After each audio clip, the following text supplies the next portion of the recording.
Guadalupe Contreras y Angélica Rivera en 11 Noticias Matutino. Firma la presidenta Claudia Sheinbaum una iniciativa de reforma para que el Congreso de la Unión tenga facultades constitucionales que le permitan expedir la Ley General contra la Extorsión, que permita prevenir, sancionar, investigar este delito y que sea perseguido de oficio.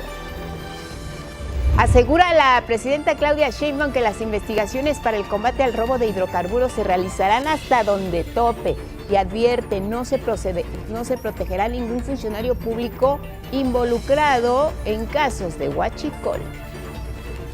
En los deportes denuncian deportistas universitarios falta de apoyo y cobro de cuotas por parte del Consejo Nacional del Deporte de la Educación, el CONDE, para asistir a la próxima Universiada Mundial, que se realizará en Alemania del 16 al 27 de julio. En el mundo aumenta el número de víctimas a más de 110 por las inundaciones en 5 condados de Texas en Estados Unidos. A las labores de búsqueda se suman equipos de rescate de México.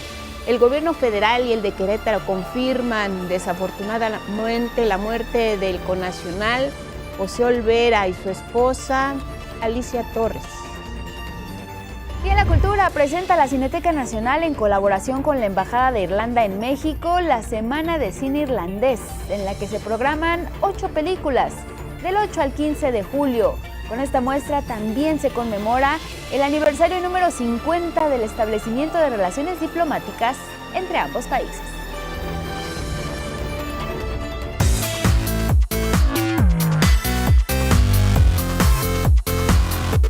Imágenes de un perro robot. Logra superar así el promedio de velocidad del medallista olímpico Usain Bolt. Un perro que tiene las patas más rápidas del mundo. Es el modelo Black Panther 2.0 de China. El fin de semana pasado impuso nuevo récord de velocidad. Este animalito robótico fue puesto en una banda dinámica de correr para realizar esta prueba.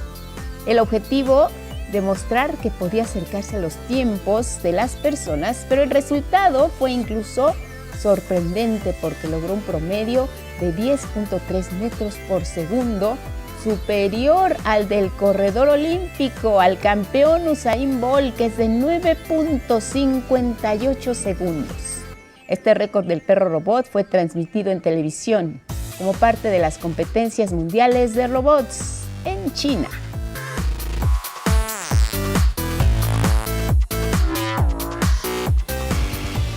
Así les damos la bienvenida en este miércoles 9 de julio. Bienvenidas y bienvenidas a 11 Noticias Matutino. Guadalupe, muy buenos días. Hola, Elvira Angélica Rivera, buenos días. Como siempre, lo más relevante en nuestra pantalla. Así es, le invitamos a que se quede con nosotros, información nacional e internacional para que estén bien informadas e informados. Hoy agradecemos a Jimena Raya y a Magdalena Alejo por su interpretación en lengua de señas mexicana. Como todos los días, le invitamos a que nos sigan en nuestras redes sociales y en la página de 11noticias.digital. Gracias a quienes nos escuchan en radio, muy buenos días, 95.7 de FM, hay un código QR en pantalla, escanéenlo y los lleva directo a la información. Así es, y arrancamos con temas de seguridad. Y es que el gobierno federal se lanzó de lleno contra uno de los delitos que se han convertido en el pan de cada día. Estamos hablando de la extorsión. Afecta a familias mexicanas y también a la economía local. Para combatir este flagelo, la presidenta Claudia Sheinbaum firmó ya una iniciativa de reforma. Arturo Arellano nos informa. El delito de extorsión se perseguirá de oficio. Esa es la propuesta de la presidenta Claudia Sheinbaum, quien firmó una iniciativa constitucional con la finalidad de otorgar al Congreso las facultades para expedir una ley general contra la extorsión. De esta manera, este delito, al igual que el secuestro u homicidio, se perseguirán de oficio. Hoy, quien tiene que denunciar la extorsión es la víctima, poniendo en riesgo su vida. Entonces le estamos quitando a la víctima ese peso. ¿Quién lo asume? El Estado mexicano. Se persigue de oficio. La víctima somos todas y todos. Que de una vez por todas se establezca una ley en la que con claridad y contundencia se establezca que quien es la víctima es el Estado, por los efectos y las consecuencias que este delito tiene. Y es que la extorsión es el único delito que no se ha logrado disminuir durante el actual sexenio. De ahí que desde el domingo pasado, el Gabinete de Seguridad lanzó la Estrategia Nacional contra la Extorsión, que, entre sus acciones, está el lanzamiento del número 089 para que las víctimas de extorsión, tanto telefónica como del llamado derecho de piso, hagan la denuncia de forma anónima. ¿Qué contiene? Número 1, el 089. Cualquier persona que sufra, que sea víctima de una extorsión, sea telefónica o presencial, puede llamar al 089 de manera anónima. No necesita dar su nombre. A partir de esta denuncia inicia un proceso de investigación por parte de las unidades de investigación estatales y federales. Las unidades que hoy se dedican al secuestro también se van a dedicar a la persecución de la extorsión. Por su parte, el secretario de Seguridad y Protección Ciudadana detalló que con la estrategia también se investigará la ruta del dinero para dar con las organizaciones criminales y se establecerán operativos en los centros de reclusión, de donde salen la mayoría de las llamadas de extorsión. Un elemento clave para fortalecer esta estrategia es la participación de la Unidad de Inteligencia Financiera, que permite atacar las finanzas de quienes se dedican a la extorsión a través del congelamiento de cuentas bancarias vinculadas a cobros ilícitos. Asimismo, se solicitan órdenes judiciales para el bloqueo de líneas y equipos celulares vinculados a llamadas de extorsión. 11 Noticias, Arturo Arellano, Merlín. Sin duda la extorsión afecta a miles de personas en el país, por lo que la denuncia es imprescindible para perseguir a los delincuentes, a quienes se dedican a esta actividad y que ahí estén las autoridades también haciendo su trabajo. Vamos con algunas historias de quienes han sido víctimas de este delito. Nos cuenta los detalles Arnold Gutiérrez. La extorsión es un delito sigiloso que rompe la tranquilidad de familias en cualquiera de sus métodos, ya sea por vía telefónica o con el llamado derecho de piso. Recibí un mensaje de amenazas de que tenía que pagar piso. O sea, y yo así como que yo no sé si a alguien más le ha pasado, soy la única. O sea, yo no entendí ese mensaje porque prácticamente, o sea, mi puesto es un lugar pequeño. Yo vendo en una mesita en el tianguis, no voy todos los días porque no puedo ir todos los días. No hay edad para ser víctimas de estas estadísticas. Tocaron y pues yo abrí. Lo bueno que tengo yo 2 puertas. Entonces yo nada más abrí una y la otra no la abrí. Y estaba cerrada. Ya después ya nada más les dije, ya no quiero estar yo aquí platicando con ustedes puras tonterías, y ya cerré la otra puerta. Tratamos de acompañarla ya las 24 horas para pues poder evitar este tipo de situaciones, porque ella sí se alteró bastante. Los casos más comunes son las llamadas de un supuesto familiar que está en apuros o secuestrado. Recibo una llamada que me dicen, ¿usted es la señora Petra González? Sí. Me dicen, tenemos secuestrado a su hijo Karim. Yo me asusto mucho y le llamo a mi esposo, me comunico a la escuela para ratificar que mi hijo esté bien. Llama mucho la atención porque de dónde sacaron mi nombre y el nombre de mi hijo. Mediante amenazas o engaños se busca obtener dinero. También en redes sociales o por texto intentan cometer alguna extorsión. A cada rato sale que Amazon tiene mi pedido, que debo a Netflix, que cualquier cosa para que abra uno el link y adiós datos. Por teléfono igual, ¿no? Las personas expertas en seguridad advierten que los delincuentes obtienen información de sus víctimas a partir de lo que estas mismas comparten en redes sociales o en formularios que realizan en la vía pública. 11 Noticias, Arnold Gutiérrez. Y siguiendo con este asunto, como parte de la Estrategia Nacional contra la Extorsión, el secretario de Seguridad y Protección Ciudadana a nivel federal, Omar García Harfuch, informó que fueron detenidos en flagrancia 3 extorsionadores que operaban en Pátzcuaro, Michoacán. Esta acción se logró gracias a una denuncia ciudadana y al trabajo coordinado entre elementos de la Defensa, la Fiscalía General de la República y también la Fiscalía de Michoacán. Y además de la estrategia para acabar con la extorsión, se han reforzado operativos para combatir el huachicol, que sabemos vulnera los recursos públicos, en particular de Pemex. Y es que en las últimas semanas se han realizado importantes decomisos de combustible extraído de manera ilegal y que ha golpeado significativamente a los cárteles que se dedican a esta actividad ilícita. Pero ¿cómo es que operan estas redes delincuenciales? Axel Meneses nos cuenta. El histórico aseguramiento de 129 ferrotanques con más de 15 millones de litros de combustible robado, en una operación coordinada entre la Secretaría de la Defensa Nacional, Marina, Pemex, Secretaría de Seguridad y gobiernos estatales, no fue de la noche a la mañana. El gobierno federal ha trabajado desde la pasada administración para desmantelar organizaciones dedicadas al robo de combustible. De acuerdo con el secretario de Seguridad y Protección Ciudadana, Omar García Harfuch, el inédito operativo es resultado también de investigaciones iniciadas tras el decomiso de un buque con 10 millones de litros de huachicol en mayo pasado en Tampico, Tamaulipas. Una vez encontrado el buque, se siguió la línea del huachicoleo. Tras un operativo simultáneo en Ciudad de México, Estado de México, Querétaro, Hidalgo, Coahuila y Tamaulipas y 12 inmuebles distintos, se detuvo a 32 personas dedicadas al huachicoleo. Y este fin de semana, en una primera acción en el municipio de Ramos Arizpe, agentes de seguridad fueron informados por policías estatales sobre varios carrotanques que se encontraban en aparente estado de abandono cerca de una estación de ferrocarril, por lo que se aproximaron a corroborar la situación y localizaron 33 carrotanques con 3.960.000 litros de hidrocarburo en el lugar. En otro evento, cerca de una estación en Saltillo, se localizaron 96 carrotanques varados sobre las vías del ferrocarril, que contenían 11.520.000 litros de hidrocarburo sustraído ilegalmente. Como parte de estas investigaciones, también en Coahuila, se logró el aseguramiento de 2 millones de litros de huachicol.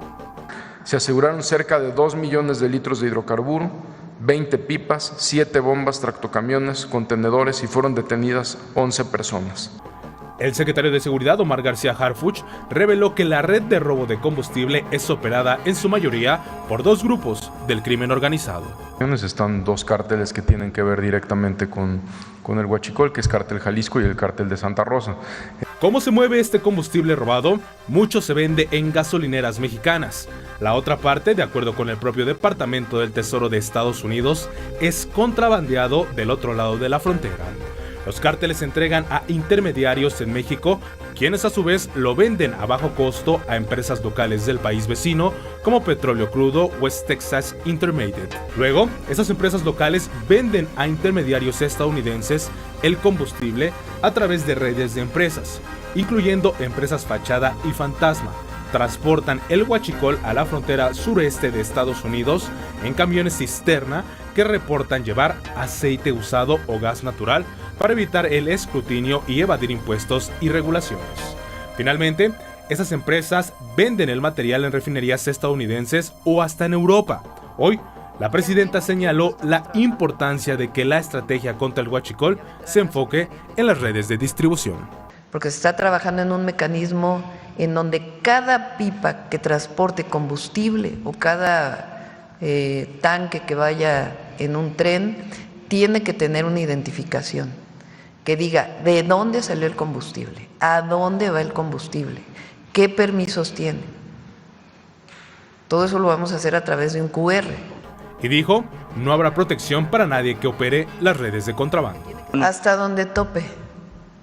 O sea, lo que den las investigaciones, nosotros no vamos a proteger a nadie,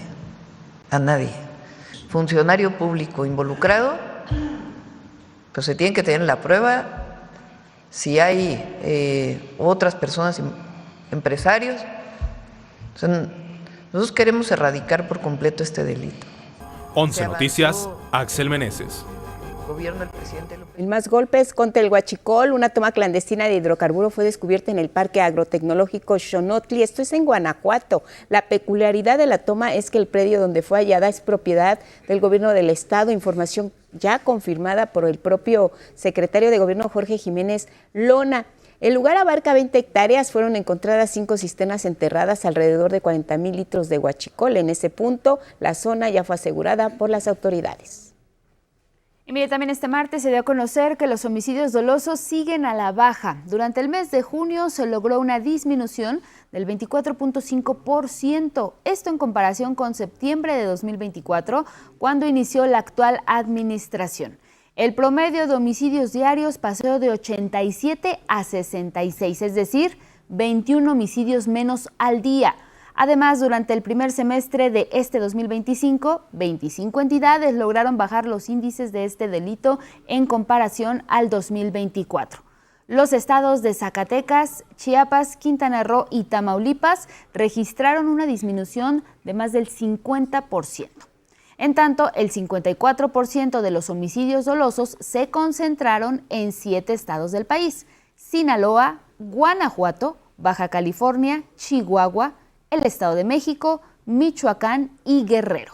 Otros delitos de alto impacto que también registraron una disminución fueron los feminicidios. En junio bajaron más del 24% en comparación con octubre de 2024. Además, el robo con violencia disminuyó 48%, el robo a casa habitación bajó 51% y el robo de vehículo con violencia 42%, igualmente a la baja. La extorsión fue el único delito que registró un aumento de 27.7%.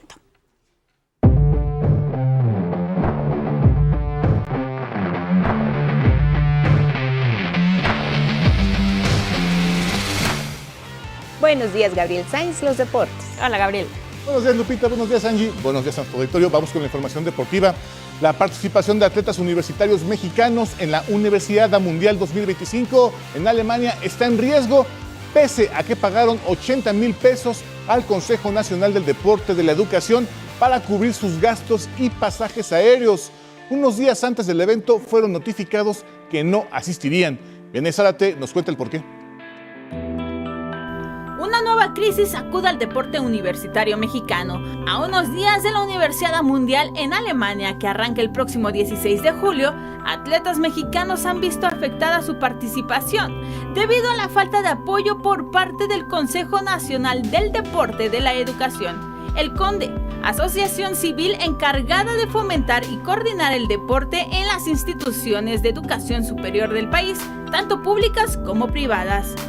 El nadador Santiago Blanco fue uno de los primeros en denunciar esta situación, al ser baja de la selección, incluso aunque ya había pagado su uniforme, boleto de avión, alimento y hospedaje. Pasamos por todo el protocolo que pidió el CONDE, una etapa regional, una etapa nacional. Después de la etapa nacional nos comunican con una carta firmada por el presidente del CONDE a nuestras universidades que somos seleccionados y que nos piden 80,000 pesos para asistir. 14 días antes, en mi caso, en otros casos tiempo, inclusive menos tiempo, ¿no? 11 días, 10 días, oigan, ya no van, vía WhatsApp, porque ni siquiera fueron para dar sustento técnico o un mail, vía WhatsApp, oigan, ya no van, esta es la lista, quedan fuera. La CONADE, a pesar de no tener injerencia en las inscripciones, junto a la SEP, buscaron apoyar a los deportistas. Ahora, de aquí, ¿qué es lo que nos corresponde a nosotros? Pues poder tomar ese tema y escalarlo, hacer un llamado a la Federación Internacional Estudiantil, la FISU, para que volteen a ver a México, que entiendan de esta problemática, que es una problemática más administrativa y que los deportistas no tienen nada que ver en esta falla que se dio de las inscripciones. El CONDE solo emitió un comunicado. Argumentó que la reducción del número de atletas no fue una decisión de ellos, sino de los organizadores, debido a la sobresaturación de atletas inscritos.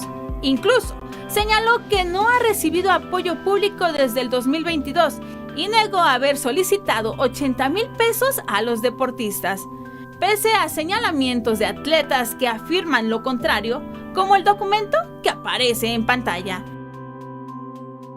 El problema de raíz radica en que el CONDE tiene adeudos con la CONADE por no haber comprobado gastos, por lo que no se han transferido nuevos recursos. Ante esta situación, más de 60 universidades del país decidieron separarse y formar una nueva organización. Desde hace 2 años, las universidades empezaron a tener cierto malestar porque los estatutos del CONDE no se respetaban. El señor Manuel Merodio, al ser el presidente del CONDE, se reeligió por 3er periodo, lo cual no está dentro de los estatutos. Y aparte de cobros de credenciales y cobros y ciertos abusos que se tenían en la administración del Conde. La Universiada Mundial está por iniciar y el futuro de los atletas universitarios mexicanos es incierto. 11 Noticias, Vianey Zárate. Y quedó definido el primer finalista del Mundial de Clubes. Ayer el Chelsea eliminó 2-0 en la semifinal al Fluminense. Era el único representante que quedaba con vida del continente americano. Los Blues se metieron a la final tras el doblete del brasileño Joao Pedro. Esta tarde Real Madrid se medirá al Paris Saint-Germain en búsqueda del último boleto a la 1 de la tarde. Y vámonos a más de fútbol. A tan solo unos días de haberse proclamado bicampeón de la Copa Oro, la selección mexicana ya tiene amarrado su próximo encuentro. Será un amistoso contra Colombia el próximo 11 de octubre. Y después de su histórica participación en el Giro de Italia, donde sorprendió al mundo al finalizar en segundo lugar y portar durante 11 días la maglia rosa, el líder, el ciclista mexicano Isaac del Toro, está listo para regresar a la acción. Esta madrugada, Del Toro inició sus acciones en la Vuelta a Austria, que finalizará el próximo 13 de julio. Y en el Campeonato Mundial Sub-19 de voleibol de sala femenil, que se realiza en Croacia y Serbia, la selección mexicana cayó frente a Bulgaria en los octavos de final. Ahora competirá por los puestos del 9 al 16. Hasta aquí la información deportiva. Guadalupe, Angélica, buenos días.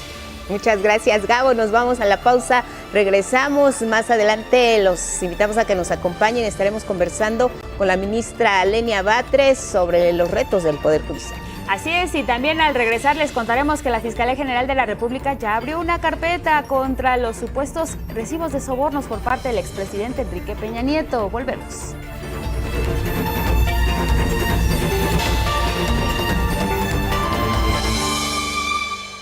Con 30 de la mañana, seguimos en 11 Noticias y mira, en materia de Procuración de Justicia, la Fiscalía General de la República abrió ya una investigación sobre el supuesto pago de sobornos por $25 millones que habría recibido el expresidente Enrique Peña Nieto por parte de 2 empresarios israelíes a cambio de contratos, entre ellos para la compra del programa espía llamado Pegasus.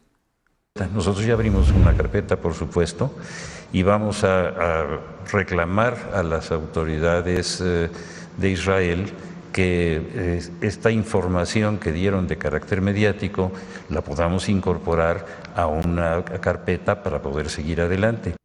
Gertz Manero confió que la información sea compartida y sirva para reabrir investigaciones que se tienen relacionadas con Peña Nieto y supuestos casos de espionaje. Y es que el software Pegasus fue utilizado presuntamente para espiar a críticos y opositores del gobierno de Enrique Peña Nieto, como periodistas, políticos, abogados de derechos humanos y gobernadores, entre otros. Pese a las denuncias, hasta este momento nadie ha sido sancionado, como nos cuenta Salvador Martínez.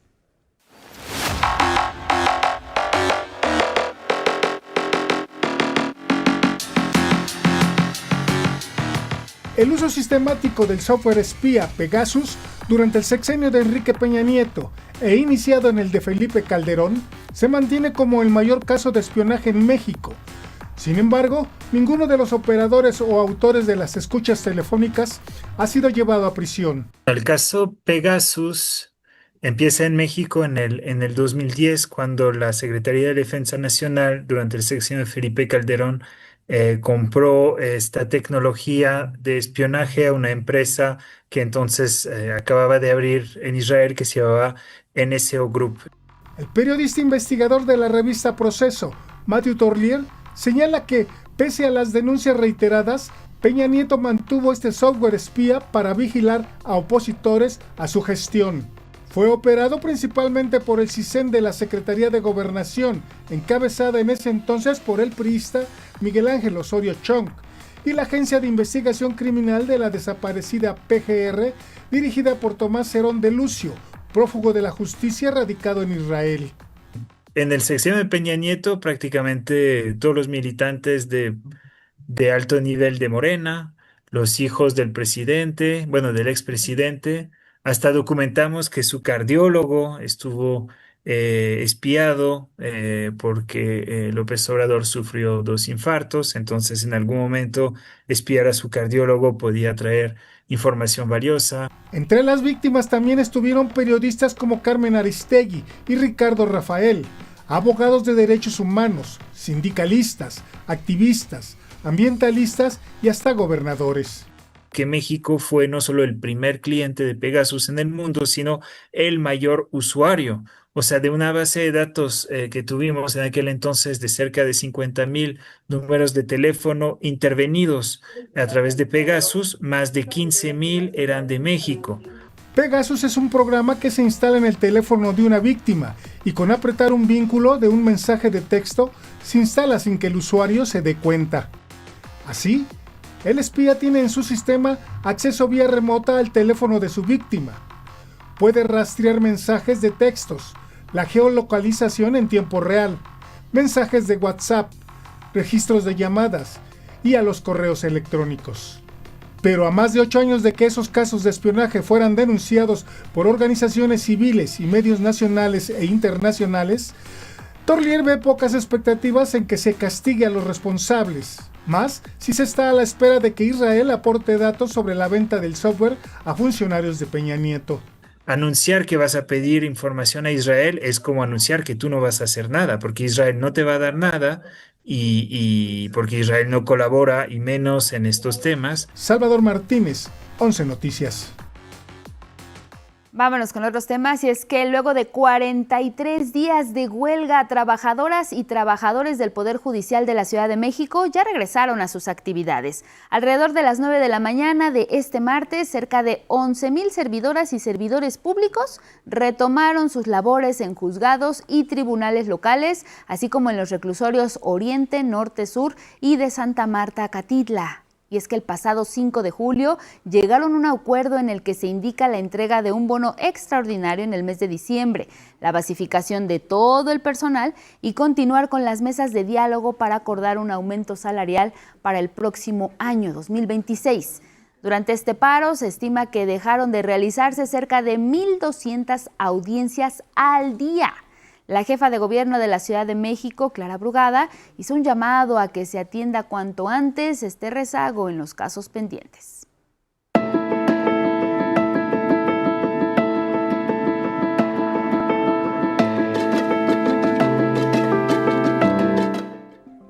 Los detalles del estado del tiempo con Ismael Marcelo nos tiene el reporte en esta historia. Las lluvias de las últimas semanas han traído grandes beneficios a nuestro país. El primero de ellos, la disminución de la sequía, al pasar del 37.5% al 21.8% del territorio nacional con sequía durante el mes de junio. Y el segundo, el notable incremento en el nivel de las presas.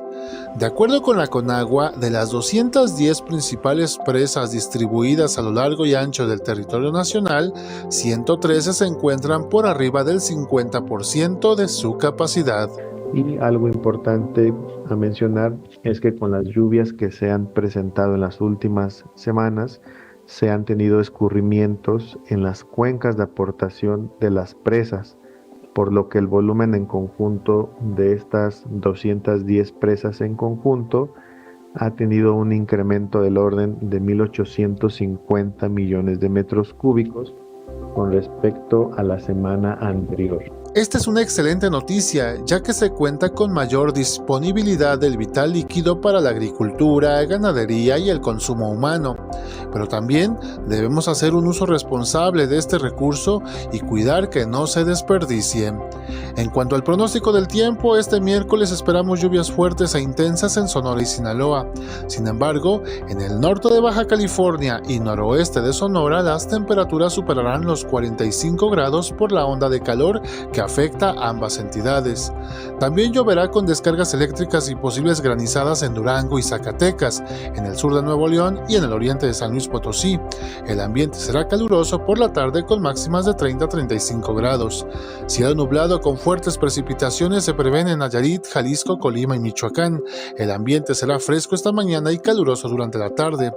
Para Veracruz, Chiapas y occidente de Guerrero se prevén lluvias fuertes este 9 de julio. El calor se acentuará acentuará en las costas de Oaxaca y los termómetros superarán los 35 grados. La mayor parte del día estará nublado en toda la región central del país, a la espera de algunos chubascos con descargas eléctricas en Querétaro, Hidalgo, Puebla, Tlaxcala, Estado de México y en la Ciudad de México. Finalmente, se prevén lluvias fuertes en Yucatán y chubascos en Campeche y Quintana Roo. Las temperaturas serán muy calurosas con máximas de 35 grados Celsius. 11 Noticias, Ismael Marcelo.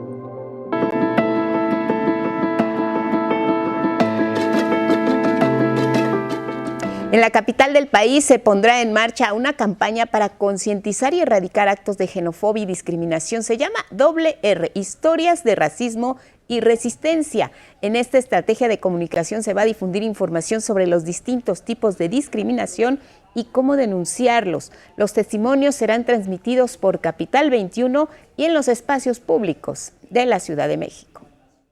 Con R, Historias de Racismo y Resistencia, que pronto estarán circulando en Canal 21, y con todo apoyar a COPRED para arrancar esta campaña contra la discriminación. Esta ciudad es de todas, de todos y de todes, y que no podemos estar excluyendo ni en esta ciudad no hay cabida para estos lenguajes de odio o expresiones o alguna situación mayor. Asimismo, la jefa de gobierno anunció que en próximos días se va a presentar un nuevo protocolo de atención de las manifestaciones para garantizar que se lleven a cabo sin violentar o afectar a terceros, como ocurrió en la movilización contra la gentrificación del pasado viernes, en la que se registraron expresiones xenófobas contra ciudadanos estadounidenses. Estas acciones también se dan después de que una mujer agrediera con un discurso de odio a un policía capitalino que intentaba colocarle un inmovilizador a su automóvil porque no pagó el parquímetro. En otros asuntos, después de darse a conocer a través de redes sociales el maltrato que sufren los cuerpos sin identificar y los restos óseos, esto en el Instituto de Ciencias Forenses, diversos colectivos de búsqueda de personas y defensores de derechos humanos denunciaron la violación a la dignidad humana post-mortem. María Fernanda Ruiz nos cuenta. Colectivos de búsqueda presentaron una denuncia ante la Fiscalía General de Justicia de la Ciudad de México por presuntos tratos indignos de los cuerpos que se encuentran sin identificar en el Instituto de Ciencias Forenses, INCIFO. Entre los hechos denunciados hoy se encuentran la manipulación lúdica e irrespetuosa de restos humanos por parte del personal de la INCIFO, captada en videos y fotografías. La presencia y participación activa de funcionarios de alto nivel, quienes no solo toleraron, sino que celebraron estos actos. Estos actos constituyen una violación directa a la dignidad humana post-mortem, así como a los derechos de la verdad, justicia y la reparación de las familias que día a día buscamos. Hace 2 semanas fueron difundidos videos en redes sociales en los que técnicos del INCIFO aparecen jugando o golpeando tanto cuerpos como restos óseos. Los colectivos exigieron la suspensión inmediata de los funcionarios que estuvieron involucrados, medidas cautelares y recomendaciones públicas para garantizar la no repetición. Es una denuncia penal en contra de la dignidad humana post-mortem que directamente afecta la búsqueda y localización de personas desaparecidas, no solamente de la Ciudad de México, sino de otros estados, porque no hay que perder de vista que en la Ciudad de México se albergan a muchas personas que pudieran ser personas desaparecidas de otros estados. Los colectivos han documentado que incluso algunos cuerpos han sido donados con fines de investigación sin dar aviso a familiares. Ese fue el caso de Julio César Cervantes Cabañas, quien tenía una discapacidad intelectual y desapareció en 2021 cuando salió de su casa a la tienda en la alcaldía Álvaro Obregón. Su cuerpo fue encontrado hasta enero de 2024, pero su familia no fue notificada hasta noviembre, cuando su cuerpo ya había sido donado por el INCIFO a la Escuela de Ciencias Biológicas del IPN. ¿Con qué autoridad lo donaron? Dices que tenemos convenios. ¿Con quién? Yo soy su madre, usted tenía todos mis datos.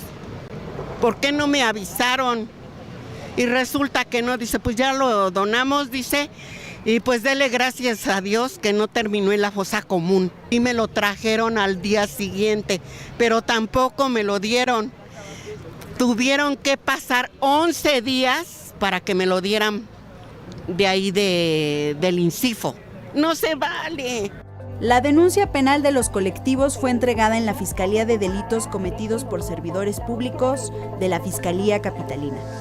A esta se suma una queja que interpusieron el pasado 3 de junio ante la Comisión de Derechos Humanos de la Ciudad de México y planean llevarlo a la ONU. Imágenes de Christopher Arismendi y Bruno Ruiz, 11 Noticias, María Fernanda Ruiz.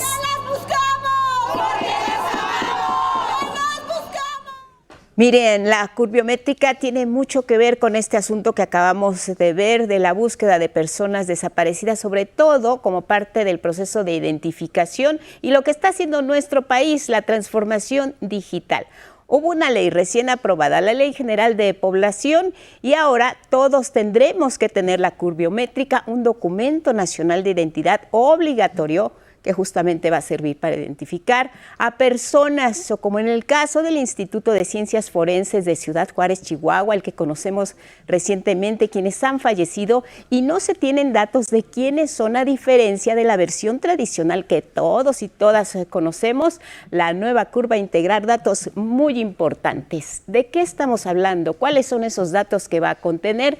Huellas dactilares, escaneo de iris, reconocimiento facial y la firma electrónica, aparte sí del nombre, la fecha, el lugar de nacimiento, el sexo, el género y la nacionalidad. Toda la información formará parte del Registro Nacional de Población, estará ligado a la llave MX, estará disponible en formato físico y digital. También sabemos que esta nueva CURP biométrica la podremos usar como identificación en instituciones públicas y privadas, en trámites legales y migratorios. Nos permitirá tener acceso a los programas sociales y uno de los usos más importantes será así, subrayado, para identificar a personas desaparecidas. El trámite de este nuevo documento será gratuito, se podrá realizar en distintas oficinas, módulos que se pondrán en marcha también ya en los próximos meses. Hay que presentar el acta de nacimiento, la identificación oficial, la CURP actual, como la conocemos ahora, impresa en papel, y también tener un correo electrónico de contacto. En caso de menores de edad, hay que ir acompañados de su padre, madre o tutor.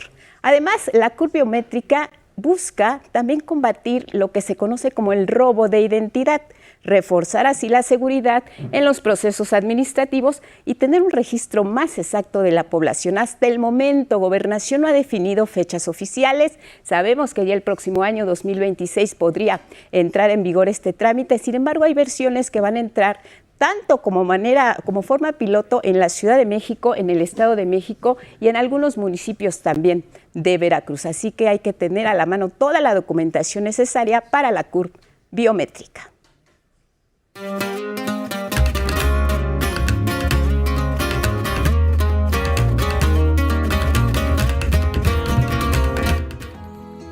Momento de la cultura, Miguel de la Cruz, siempre con opciones interesantes y nuevas propuestas. Miguel, buenos días, bienvenido. ¿Cómo estás, Angélica? Buenos días a todos. Fíjense, siempre les presento libros en el libro del día para ser ágil. Pero este libro merecía mención aparte. Se trata de Virgilio, es del fotógrafo Pedro Meyer e implica una historia muy curiosa sobre el mismo. Aquí la historia. Un ratón ante el ventanal de un rascacielos es portada del libro Virgilio del fotógrafo Pedro Meyer. El roedor alude al poeta que guió en la Divina Comedia a Dante por los círculos del infierno. Bueno, Virgilio en este caso no nada más recorre el infierno, sino la vida. Y es un interlocutor muy simpático. Un guía que introduce la conciencia sobre lo que vio el fotógrafo y lo que ve el público para intensificar la experiencia de presenciar la imagen fotográfica. Y entonces el ratoncito es un actor más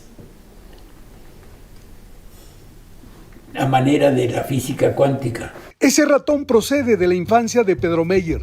Su madre le contaba una historia en la que el roedor era protagonista. Después de despertar de 80 años, ese ratoncito ahora cuenta puras historias distintas. Para la presentación de este libro, el editor Alejandro Senker compartió su visión de ese ratón con imagen y voz del mismo, generada con inteligencia artificial. Y Pedro, con la calma de quien ya conoce la melodía de esa canción, simplemente hace este libro. No para discutir, sino para demostrar, para usar esta nueva y extraña herramienta como lo que es, un portal más hacia el multiverso de la imagen. El ratón garantiza a lectores un tránsito provechoso de página a página entre fotografías y aforismos. Con imágenes de Raúl Mejía, 11 Noticias, Miguel de la Cruz. Bueno, pues ahí está el contenido que les platicaba, próximo a salir porque está todavía en imprenta el libro. Y esto que viene es buena noticia, tome nota, el Instituto Nacional de Bellas Artes y Literatura ofrece cortesías para ver el próximo viernes a las 20 horas, nada menos que a la Compañía Nacional de Danza en el Palacio de Bellas Artes. La función es Atman, palabra hindú que refiere al alma que expone el verdadero yo del individuo. Se trata del estreno de 6 coreografías y un texto inédito de Margarita León, poeta otomí. Soliciten su boleto doble por Facebook o X, las redes de acá de Noticias de Canal 11. Bueno, la Semana de Cine Irlandés cuenta con una cartelera muy nutrida para disfrutar del 8 al 15 de julio, semana en la que se conmemoran 50 años de las relaciones diplomáticas entre México e Irlanda. Saray Campech tiene los detalles. La relación de Irlanda con México comenzó hace medio siglo y para celebrarlo, arrancó en Cineteca Nacional la Semana de Cine Irlandés, una aproximación a las similitudes entre ambas naciones. En estas historias, 8 historias diferentes, estamos mostrando algunas de las contradicciones de Irlanda moderna y levantando algunas preguntas que quizás tienen una universalidad que quizás sería de interés de México y quizás hay algunas similitudes. Entre las historias que se proyectarán en pantalla se encuentra Nicap, cinta sobre 3 raperos que sueltan versos en gaélico, su lengua materna, así como Baltimore de Joel Lauder y Christine Molly, quien por cierto se encuentra en México y resaltó la oportunidad de mostrar su cine. Muchas de estas películas no encuentran fácilmente a sus audiencias, entonces los festivales juegan un rol muy importante, así que las películas que se proyectarán en la Semana del Cine Irlandés son cintas que no se han visto en México, así que es una gran oportunidad para que nosotros los realizadores las mostremos al público mexicano. Hasta el 15 de julio, la Semana de Cine Irlandés en la Cineteca de Joco, con imágenes de Jorge Bejarano y Andrés Reyes, 11 Noticias, Saray Campech. Vámonos al libro del día, es Alicia Nunca Miente, de Jorge Fernández, editado por Alfaguara. Este libro en voz de su autor. Por un lado es mi despedida de España, porque la segunda parte es un recorrido por Madrid, sabiendo que yo ya me regresaba a México, con la coyuntura de un hombre que contrae una enfermedad de la cual yo tengo algunos síntomas. Adalberto Pérez es un mexicano. Este cuate sí lo lleva al límite, se vuelve un tipo insoportable, no se puede estar con él. Hasta que aparece Alicia. Y Alicia es una mujer que nunca miente. Ahí la novela cobra un giro, porque la moraleja sería, no andes de preguntón, porque hay verdades que no te conviene saber. Ella después se lo lleva a España, porque Alicia le tiene que demostrar que el país de las maravillas no solamente es México. Es el mundo entero. Esto pasa en todo el mundo. Bueno, pues ahí está el libro más reciente del estimado Jorge Fernández. Y leo con el 11 y avanzamos a la página 195 del libro Fabricación de Ricardo Rafael, editado por Seix Barral. El X de hoy es de Ed Torres y dice: una descarga de entusiasmo electrificó mi cuerpo. Nadia estaba a salvo y con ella también mi familia. Gracias por esta aportación. Seguimos leyendo. Hoy se cumplen 107 años del nacimiento del poeta Nayarita Alichu Macero.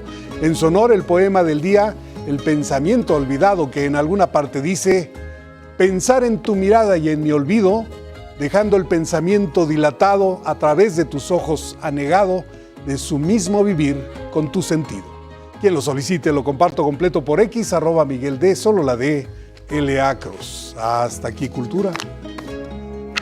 Buenos días, Miguel. Muy nutrida la sección danza, sí, que pidan sus pases ahí para danza contemporánea ahí en Bellas Artes. Ay, qué bueno que lo dices, que pongan su nombre completo. Bien. Y estén pendientes porque, digo, hay, pero no muchos, ¿no? Entonces, claro. Si a las 7 de la noche dicen, oiga, que sí me lo saqué, es que si no lo hemos avisado es que no está, no se no está. Si no se ponen en contacto con ustedes es que no hay disponibles ya, pero háganlo ahorita, es buena hora, sí. Es temprano, nombre completo, Facebook o bien en la transmisión de X y les mandamos todos los datos para que puedan disfrutar de esta puesta en escena. Viernes de danza. Así es, danza para los amantes de la danza y los que no también. Ahí está. Muchas gracias, Miguel. Gracias. Te vemos mañana. Nos vemos mañana. Nos vamos contigo, Guadalupe.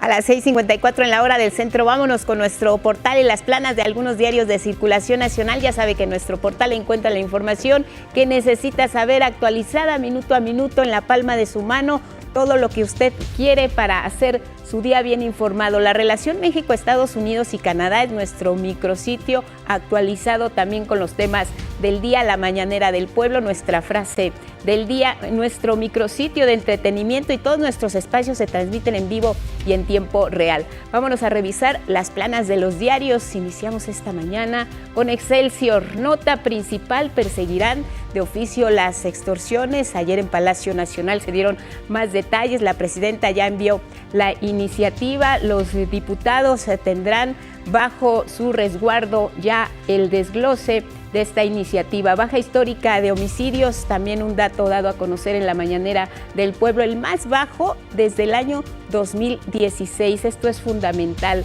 A la cárcel, 141 años por narcotráfico, dice Excelsior. Buscadores que no salgan jamás de prisión. Otra de las notas, y nos vámonos a revisar ahora cómo viene esta mañana la portada del Universal. Sheinbaum incauta más huachicol que en 10 años. Las cifras así lo señalan. La actual administración ha decomisado más de 69 millones de litros de combustible de manera ilegal. Estaban circulando más que en el sexenio anterior incluso y en los 4 años de Peña Nieto juntos. Es lo que consigna el Universal. La fotografía, más bolsas con restos humanos, los hallazgos recientes en Zapopan, Jalisco, también los trabajos que se están realizando para seguir esta labor allá en el estado de Texas tras las inundaciones. Vámonos ahora con otra de las portadas. ¿Qué dice el Heraldo? Lluvias azotan ahora a Nuevo México, esto en los Estados Unidos. Sabemos que hay brigadas de connacionales, específicamente del Cuerpo de Bomberos, que están trabajando para ayudar en Texas, labor que ha sido reconocida ya también por la Casa Blanca, la participación de México en estas labores de rescate y también relacionado con el vecino país, dice el Heraldo esta mañana. Donald Trump reanuda esta ofensiva arancelaria, la imposición ahora de aranceles del 50% al cobre y contempla, dice el Heraldo, también hasta otros 200% a farmacéuticas, y la consigna sigue siendo la misma: si no se instalan en su país, si no se instalan en los Estados Unidos, tendrán que seguir pagando impuestos a Donald Trump. Indagan a cárteles por huachicol. Ya el secretario de Seguridad, Omar García Harfuch, dio cuenta de ello. Del Heraldo revisamos la portada del Sol de México. Construcción donde más se pierden empleos, dice este diario. Y esto lo hace en función de datos del Instituto Mexicano del Seguro Social, con los megaproyectos ya en etapas finales o incluso, dice el Heraldo, terminados. El sector carece de impulso. Acusan que Alpura les cobra lo que no vende. Esto ocurre en Cuautitlán Izcalli. Es una protesta también de lo que está ocurriendo por allá. Y cerramos nuestra revisión de los diarios con lo que dice El Financiero. Nota principal: amenaza Trump con arancel del 50% al cobre. Firma Claudia Sheinbaum la iniciativa contra la extorsión y rompe moneda mexicana en piso de 18.60 por dólar. Dejamos las planas, regresamos con más. Lenia Batres, la ministra de la Suprema Corte de Justicia, los retos por venir. Pausa. 7 de la mañana en el tiempo del centro. Vamos con asuntos de seguridad, y es que fueron sentenciados a 141 años de prisión los 10 detenidos por el caso del rancho Izaguirre, esto en Tuchitlán, Jalisco. donde, como recordará, fueron encontrados restos óseos, ropa y demás pertenencias de personas reportadas como desaparecidas. Un tribunal los encontró culpables de homicidio y desaparición forzada de personas. En Hermosillo, Sonora, el asesinato de 3 hermanas y su madre habría sido para cobrar un seguro de vida de 300,000 pesos. Esto lo informó la Fiscalía del Estado. Jesús Antonio N., pareja sentimental de Margarita, madre de las niñas y principal sospechoso, fue vinculado a proceso. Piden la pena máxima. El secretario de Seguridad y Protección Ciudadana, Omar García Harfuch, informó que las personas que operaban en el crematorio de Chihuahua, donde fueron encontrados 383 cuerpos, entregaban a los familiares cenizas de otras personas o en ocasiones de animales. El caso lo tiene totalmente la Fiscalía de Chihuahua. Lo que sabemos es que tienen a 2 personas detenidas. Están en la investigación y en el proceso también de la identificación de cuerpos.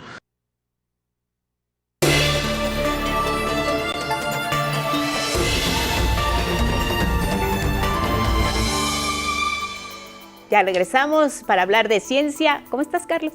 Hola, buenos días, Angélica, Lupita. Hablemos de cosas más amables, como es, bueno, quizá no demasiado, el derretimiento de los glaciares, impulsados por el cambio climático, podría estar despertando a algunos de los volcanes más peligrosos del planeta. Y es que un estudio presentado por Pablo Moreno Jäger de la Universidad de Wisconsin hace unas horas, exactamente pues en la noche de ayer, en un congreso de geofísica en Praga, encontró que en 6 volcanes de los Andes chilenos, el retroceso de los glaciares podría aumentar la frecuencia y potencia de las erupciones volcánicas, hasta ahora contenidas por el inmenso peso de los hielos que están ahí desde la última glaciación hace unos 26,000 años sobre los volcanes, y que además daba lugar a la acumulación de grandes cantidades de magma a profundidades de casi 20 kilómetros. Sin embargo, ahora que los glaciares comienzan a derretirse rápidamente a consecuencia del cambio climático, la pérdida de presión hace que los gases del magma se expandan, lo que podría crear explosiones y erupciones más fuertes. Este fenómeno ya se había observado en Islandia desde los años 70 del siglo pasado, pero todo indica que ahora podría ocurrir en la Antártida, en Norteamérica y también en Nueva Zelanda y Rusia. Pues no es una buena noticia, pero es un tema al que le hemos dado seguimiento en 11 Lab, aquí en 11 Noticias. Y bueno, en un equipo internacional de científicos liderado por Jong-Rul Yang del Instituto Coreano de Ciencias Biotecnológicas identificó una proteína conocida como CLSF1 que podría ser la clave detrás de los beneficios rejuvenecedores del ejercicio, en especial en músculos y huesos. El hallazgo publicado en la revista Nature Communications revela que esta proteína secretada por los músculos cuando hacemos ejercicio disminuye con la edad, pero podemos volver a aumentar su producción si hacemos ejercicio. Los investigadores observaron que en jóvenes los niveles de CLSF1 aumentan tras una sola sesión de ejercicio, mientras que en personas adultas mayores después de más de 12 semanas de entrenamiento continuo. Al inyectarles CLSF1 a ratones viejitos mejoró la fuerza muscular y la densidad ósea, mientras que al bloquear su acción se anularon los efectos positivos del ejercicio. Este avance no solo explica por qué la actividad física es fundamental para un envejecimiento saludable, sino que también abre la puerta al desarrollo de terapias que imiten los efectos del ejercicio en personas con movilidad reducida, como personas que sufren paraplegia o pacientes de ELA. Y bueno, vamos al chisme, porque una investigación que bien pudiera titularse Descifrando el arte del chisme o también la estrategia cerebral detrás de todos los chismosos, investigadoras e investigadores de la Universidad de Brown en Estados Unidos descubrieron parte del complejo proceso cognitivo detrás de la habilidad humana para esparcir chismes, rumores y murmuraciones varias, eso sí, con discreción. En un estudio publicado en la revista Nature Human Behavior, se concluye que ser una persona chismosa implica una intrincada computación mental que la mayoría de los seres humanos realizan instintivamente. Científicamente, chismear se define como hablar de terceros que están ausentes. Las y los investigadores descubrieron que las personas tienden a evitar hablar con amistades cercanas a la persona criticada, especialmente si ésta es popular. Paradójicamente, se propagan más habladurías de personas populares, pero distantes a nosotros, a quien suelta el rumor.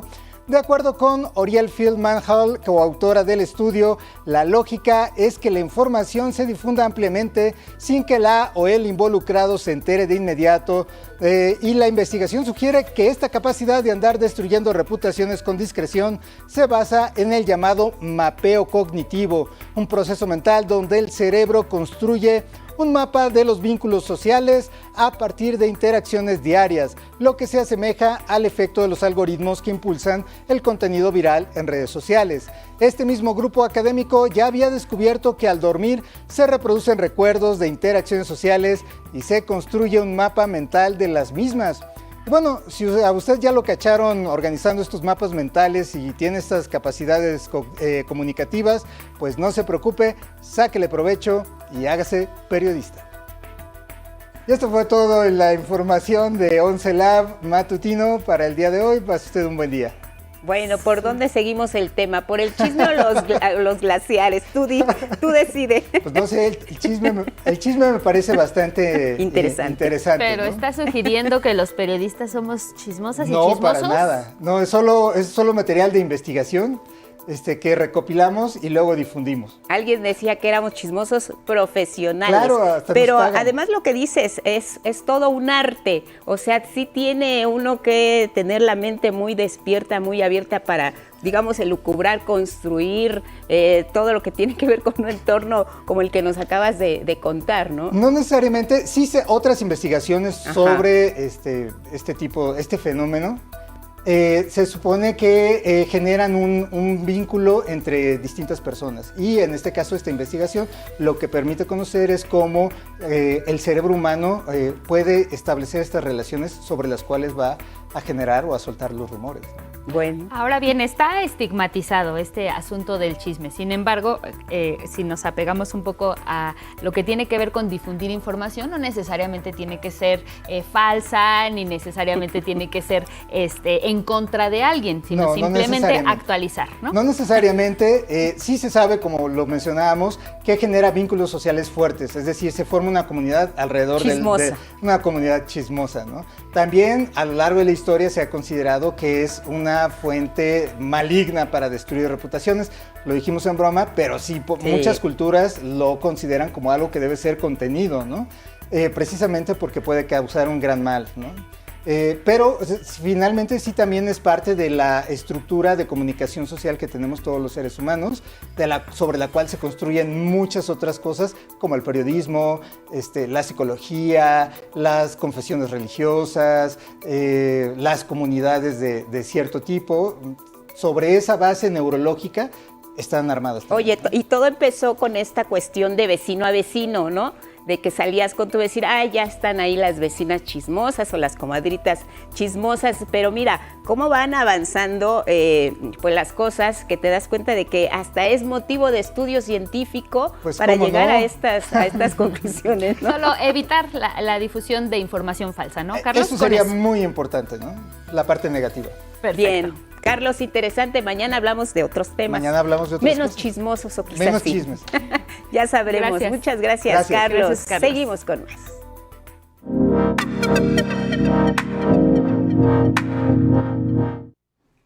Y bueno, es momento de enlazarnos esta mañana con la ministra en funciones de la Suprema Corte de Justicia de la Nación, Lenia Batres. Ministra, buenos días. Gracias por la comunicación.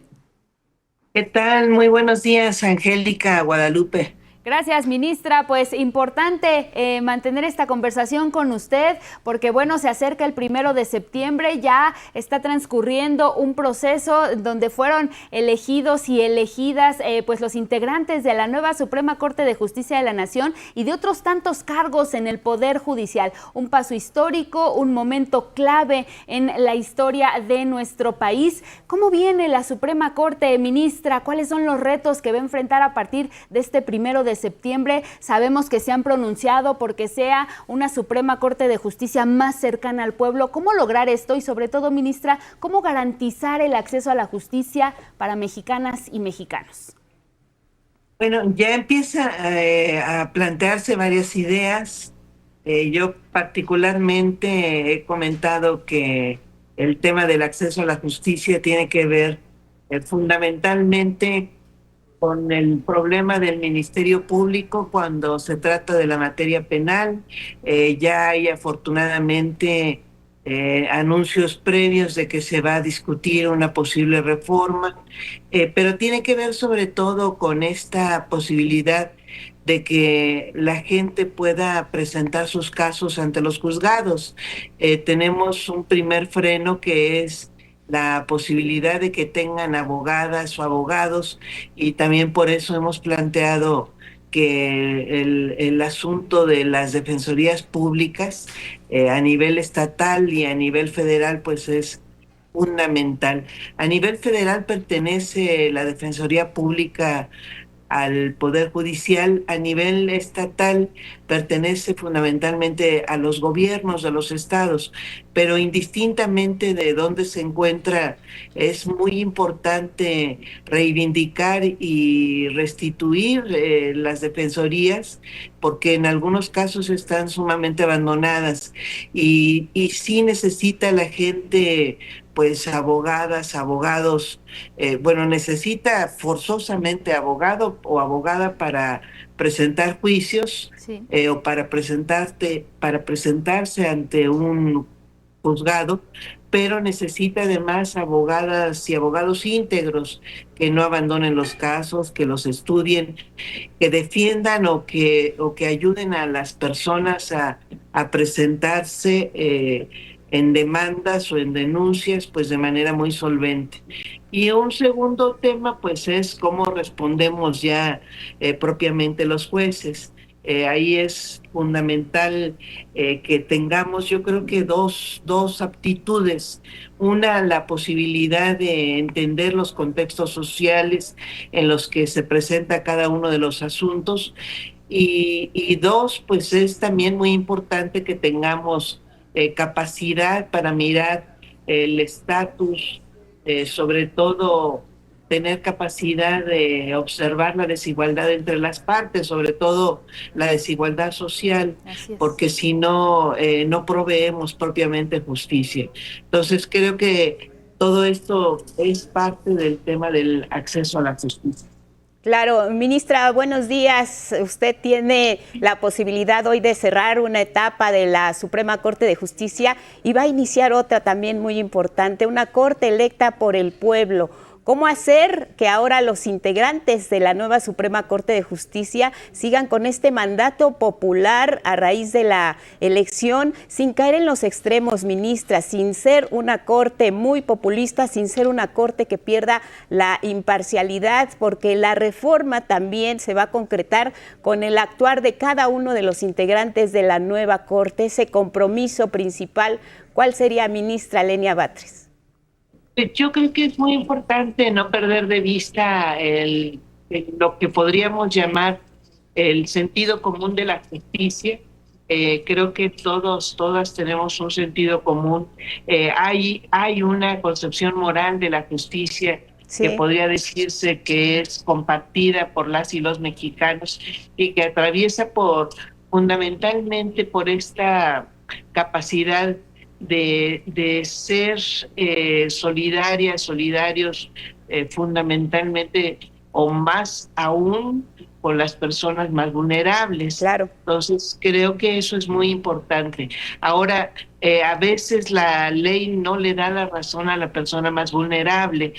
Cuando eso sucede, pues nos toca a las y los jueces pues aplicar una interpretación, yo creería que lo más comprometida con ese sentido. Es difícil ser populista a la hora de juzgar, porque lo que juzgamos no son asuntos colectivos o en los que toda la gente esté inmersa. Sí. En general juzgamos con implicaciones para personas determinadas, y en ese sentido pues lo que tenemos que ser es muy digamos que respetuosos del contenido de la norma. Insistiría en esta parte, pues también muy conscientes del sentido social de la justicia, de un sentido de justicia a favor del más débil, y además pues no no extralimitarnos. Quizá la parte más difícil en la interpretación de una jueza o un juez, pues es justamente mantenernos dentro del límite de la ley. Es muy constante que los jueces vayamos más allá de nuestras propias facultades y rebasemos ese límite. Entonces, creo que con esas interpretaciones ajustadas a derecho, a los criterios jurídicos, pero también a los criterios éticos de nuestra sociedad, podemos estar resolviendo de mejor manera. Por supuesto, pues con mucho respeto, no solamente a las personas, sino a la propia al propio conjunto del marco jurídico y las propias interpretaciones que vamos teniendo de él. Así es. Ahí, ministra, ¿nos logra escuchar? Bien. Sí, explico bien. Muy bien, muchas gracias. Ahora bien, ministra, se habla precisamente de esta nueva visión de la Suprema Corte de Justicia. Usted es la mujer más votada en estos cargos a ministras y a ministros de la Suprema Corte de Justicia de la Nación.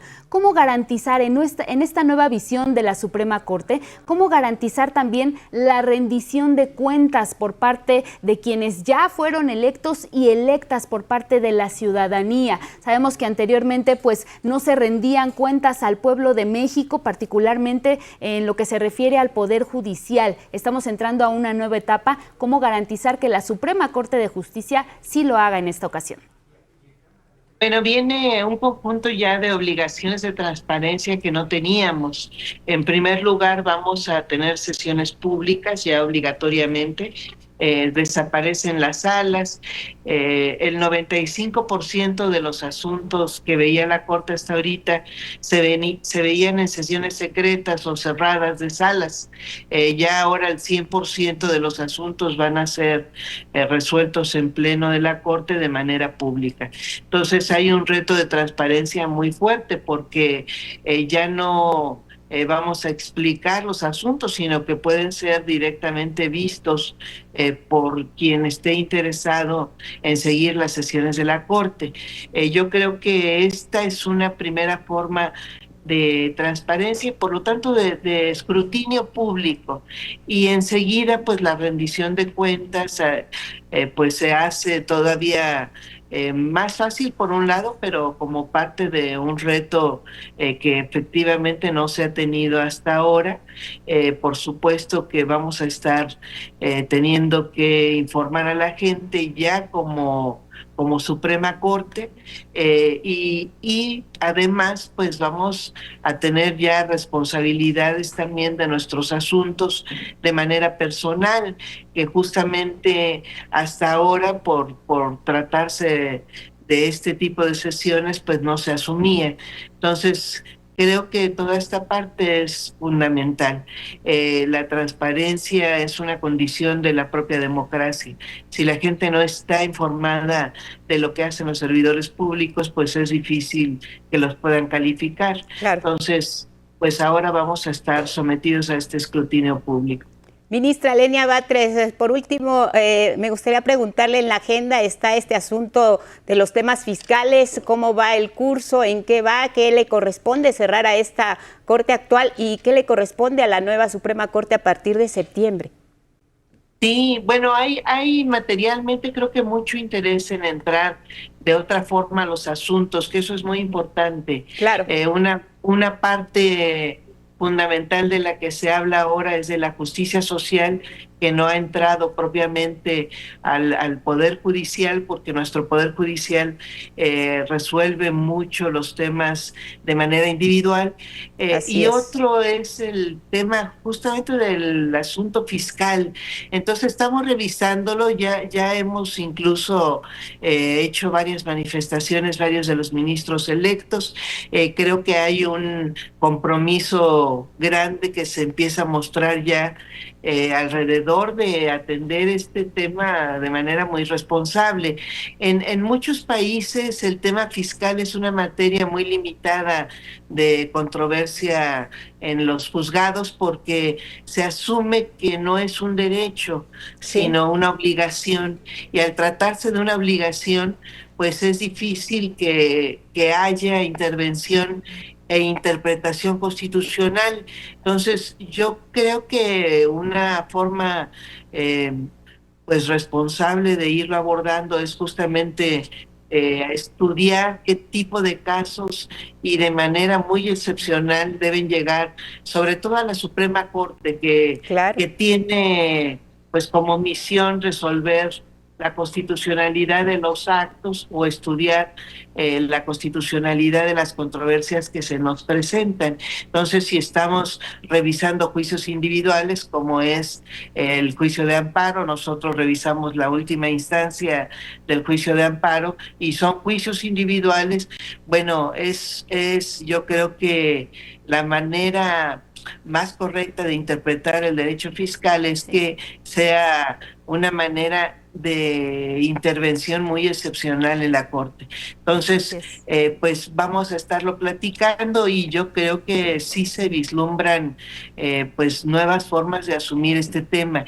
Ya hay un primer recorte del tema fiscal en la Corte desde que se aprobó la reforma que prohíbe la condonación de impuestos, porque buena parte de lo que hacía la Corte era condonar impuestos. Entonces, ya se prohibía en la Constitución, pues ya no puede la Corte resolver estas condonaciones. Sin embargo, seguimos teniendo, pues por lo menos cerca de una cuarta parte de los asuntos que resolvemos, pues siguen siendo de la materia fiscal. Entonces, pues está por discutirse y por tratarse esta posibilidad de limitar los asuntos en función de que las impugnaciones se van sobre los montos y no sobre la constitucionalidad de las contribuciones, porque la constitucionalidad no está establecida en la Constitución, las contribuciones no están establecidas en la Constitución, están establecidas en leyes. Por eso es que no debería ser un tema fundamental de constitucionalidad. Ahí está, ministra de la Suprema Corte de Justicia, Lenia Batres. Importantes retos, grandes expectativas. Estaremos pues pendientes de lo que ocurra con todos estos asuntos que va a atender y que seguirá atendiendo la nueva Suprema Corte de Justicia de la Nación. Por lo pronto le agradecemos la comunicación. Muy buenos días. Muy buenos días, Angélica, Guadalupe. Un saludo afectuoso a su auditorio. Gracias. Otro de vuelta, ministra Lenia Batres, y seguimos en contacto. Y ahora nos vamos con información internacional.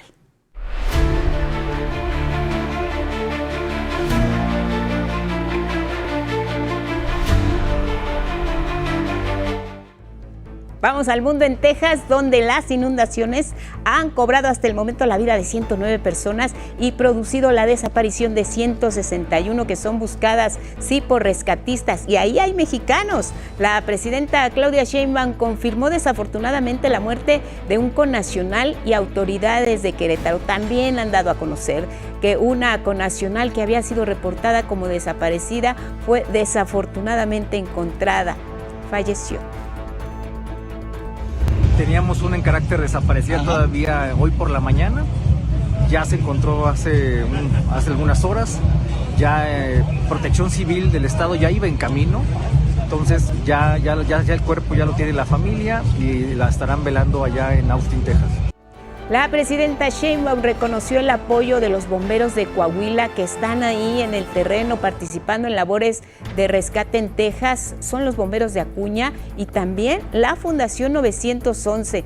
Llegaron el pasado domingo a la zona siniestrada, realizan labores de rescate frente a esta tragedia. Y es que la ayuda mexicana ya ha sido reconocida también por representantes del gobierno de los Estados Unidos.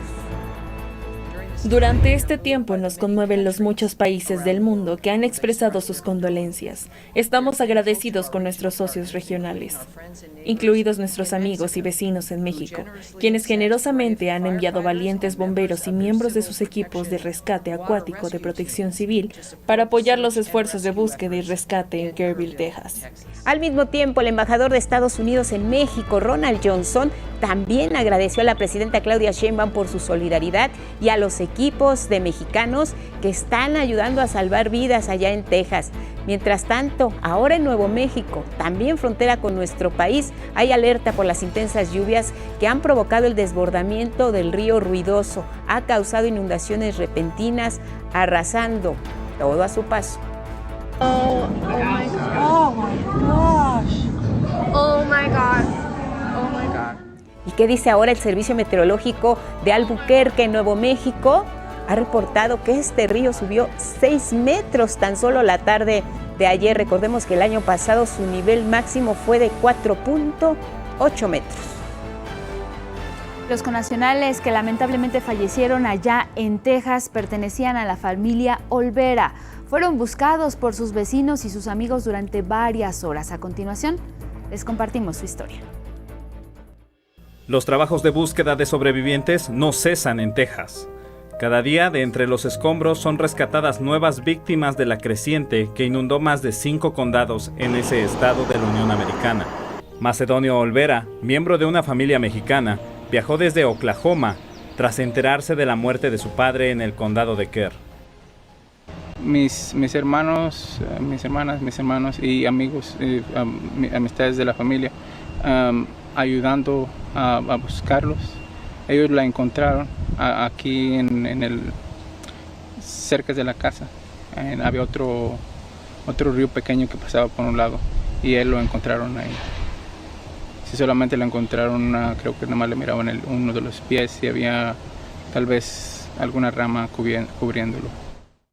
Macedonio, junto con brigadas de vecinos, se han organizado para remover piedras y árboles caídos en busca de la pareja del señor José. Mi madrastra no la hemos encontrado, seguimos en eso todavía, en la búsqueda. Porque creo él salieron los dos pero de la casa, pero ella se resbaló y él la agarró. Y de ahí para adelante pues no se les miró. Había otra persona que nos contó la historia así. Tal como lo relata Macedonio, los vecinos que encontraron al señor José descubrieron el cuerpo el 5 de julio, un día después de los estragos producidos por el río, y continuaron buscando a su esposa. Estábamos enfocados en donde encontramos al esposo, el señor José Olvera, pensando que ambos estaban tomados de la mano cuando fueron arrastrados, y nos enfocamos allí y tratamos de acercarnos lo más posible al cuerpo. 11 Noticias. El gobierno de Sudán del Sur ya confirmó que tiene bajo su custodia 8 personas migrantes deportadas de Estados Unidos, entre ellos el mexicano Jesús Muñoz Gutiérrez. La vocera del Ministerio de Relaciones Exteriores, Apuc Ayuel, informó que fueron recibidos el sábado tras cumplirse los procedimientos de deportación por parte del gobierno de Washington. Agregó que los 8 hombres están bajo el cuidado de las autoridades pertinentes para evaluarlos y garantizar su seguridad, aunque no especificó dónde están detenidos. El pasado 20 de mayo, el mexicano Jesús Muñoz Gutiérrez, junto con los otros 7 inmigrantes, fueron trasladados desde Estados Unidos a Yibuti, en África, mientras se definía el país de destino. Defensores de los derechos de migrantes interpusieron recursos legales para que fueran regresados a Estados Unidos, ya que habían sido sacados del país de manera ilegal, violando el debido proceso. El jueves 3 de julio, la Corte Suprema de Estados Unidos autorizó la deportación de los inmigrantes a un país distinto al de su lugar de origen. Mire, seguimos con información de Estados Unidos, y es que el presidente Donald Trump aseguró que no habrá amnistía para trabajadoras y trabajadores agrícolas sin documentos. Esto a pesar de las afectaciones económicas que está causando el hecho de que no se estén presentando a sus puestos de trabajo por miedo a ser deportados. Mi compañera Norma Vargas nos cuenta. Siguiendo su política antiinmigrante y proteccionista, el presidente Donald Trump aseguró que no habrá una amnistía para las personas migrantes que trabajan en el campo y que no tienen documentos. Vamos a darle a los agricultores la gente que necesitan, pero no estamos hablando de amnistía. En una reunión con su gabinete, Trump pidió a la secretaria de Agricultura explicar parte de estas acciones. La visión del presidente de no amnistía y deportación masiva continúa, pero de manera estratégica, y luego garantizando que nuestros agricultores tengan la mano de obra que necesitan. En conferencia previa, la secretaria de Agricultura, Brooks Rollins, afirmó que la última solución para sustituir a los migrantes sin documentos será con automatización. En última instancia, la promesa de Estados Unidos de garantizar una fuerza laboral 100% estadounidense se mantiene, pero debemos ser estratégicos en la implementación de las deportaciones masivas para no comprometer nuestro suministro de alimentos. En última instancia, la respuesta a esto es la automatización y algunas reformas dentro de la estructura del gobierno actual. Agregó que el programa de trabajo agrícola temporal con visa H-2A podría ser una opción y que el Departamento del Trabajo estadounidense analiza el tema. Mientras el gobierno decide las medidas que tomará, las granjas agrícolas reportan ausentismo porque las personas migrantes tienen miedo de ser detenidos durante las redadas del Servicio de Control de Inmigración y Aduanas, ICE. Pero no solo los trabajadores agrícolas corren riesgos. El encargado de la seguridad fronteriza, Tom Homan, declaró que ICE debe cumplir la meta de 7,000 detenciones diarias. Para quienes dicen que 3,000 al día es demasiado, quiero recordarles que hagan los cálculos. Tenemos que arrestar a 7,000 cada día durante lo que resta de esta administración, solo para capturar a los que Biden liberó en la nación. En la ciudad de Los Ángeles, el lunes, agentes federales llegaron al Parque MacArthur de manera sorpresiva, por lo que la alcaldesa Karen Bass exigió su salida. El cónsul de México en Los Ángeles, Carlos González, denunció este despliegue que se realizó frente a las instalaciones de la sede diplomática. Explicó que a los connacionales se les permitió permanecer dentro del consulado, una zona que dijo es inviolable conforme a la Convención de Viena. 11 Noticias, Norma Vargas Aldívar. El gobierno de Palestina acusó a Israel de llevar a cabo una campaña contra la población en Cisjordania para, dijo, profundizar la anexión gradual del territorio. El gobierno palestino también responsabilizó a Israel del genocidio en la Franja de Gaza, donde han muerto más de 57,500 personas en 20 meses. Vámonos hasta Palacio Nacional a la conferencia matutina. Regresamos al estudio de 11 Noticias. La información sobre la ministra presidenta de la Suprema Corte de Justicia de la Nación, Norma Lucía Piña, y el presidente electo del máximo tribunal, Hugo Aguilar Ortiz, se reunieron este martes para establecer los términos de esta transición a realizarse para el próximo 1 de septiembre. Al término del encuentro, el ministro electo dijo que se trató de una primera reunión cordial. Vamos a hacer una transición buena, tersa, por el bien de México, todos. Se espera que hacia la primera semana de agosto se lleve a cabo la instalación de la mesa de transición para el cambio de ministras y ministros. Pues así llegamos al final de este espacio, Guadalupe. Sin duda, pues hay más información que nos gustaría compartir mañana a las 6 de la mañana. Los esperamos. Claro que sí, que pasen excelente día, sigan en el 11, los esperamos mañana.